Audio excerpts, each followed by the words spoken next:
afternoon, viewers, and welcome to the first episode of Poetry and You. I'm your host, Lynn Green, and today we are honored to speak with one of our most celebrated voices of the 20th century, the remarkable poet, activist, and woman of strength, Maya Angelou. Her poem, Woman Work, captures the daily struggles and responsibilities and quiet power of women everywhere. Dr. Angelou, thank you for joining us. Thank you, my dear.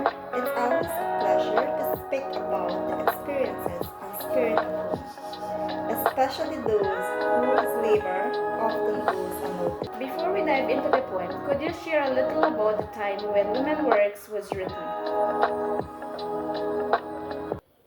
Certainly, I wrote Woman Work in the 1970s, a time when women, especially African American women, were fighting to be seen and respected in society. Many of us were mothers, housekeepers, workers, and nurturers all at once. The poem reflects that endless list of duties and longing for freedom beyond them. The poem begins with a long list of chores. I've got the children to tend, the clothes to mend.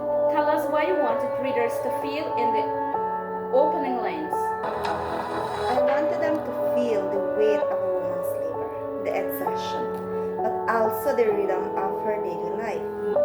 She is just not complaining, she is surviving, holding her world together. The poem seems to celebrate the struggle and strength. Would you say it's mainly about resilience? Exactly, it's about resilience and identity. A woman's worth is not measured by number of chores she does, but by her endurance, love, and humanity.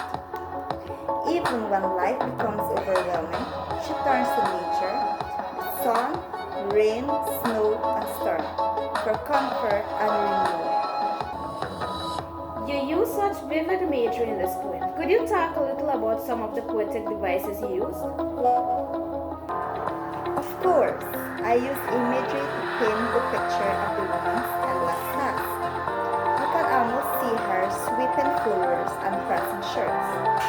I also use repetition. That long list of chores creates a rhythm of hard work. And in the final verses, personification gives life to nature. The sun, rain, and storm become her companions and saviors. The mood changes dramatically from the beginning to the end. Why is that? At first, the tone is tired and burdened, reflecting the woman's weariness. But by the end, the tone becomes hopeful and peaceful. She finds strength and rest in nature's embrace. That shift shows that even in hardship, woman can find healing and freedom. The rhythm almost feels like a work song. Was that intentional? Yes, indeed. I use a rhythmic flute similar to African American work, songs, and spiritual to reflect the routine and music of labor. The poem is written in free verse, but it has musical quality that keeps it alive and moving, just like the woman it represents. Personally, I find this poem powerful because it reminds me of my own mother and the hardworking women in my community. When you wrote it, did you think that it would touch so many people around the world?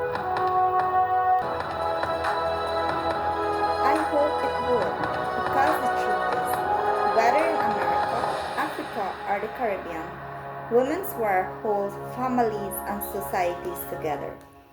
I wanted every woman to see herself as valuable, beautiful, and strong, even in her weariness. Finally, Dr. Angelo, how do you think Women Works speaks to women in Guyana today? Women in Guyana, like women everywhere, carry many responsibilities, caring for children, earning a living, and nurturing community. This poem reminds me that their labor has dignity. It calls for respect and equality, which are still vital struggles today.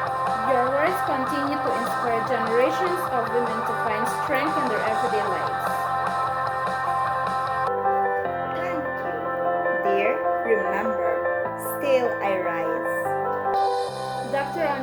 Thank you for sharing your poetry with us.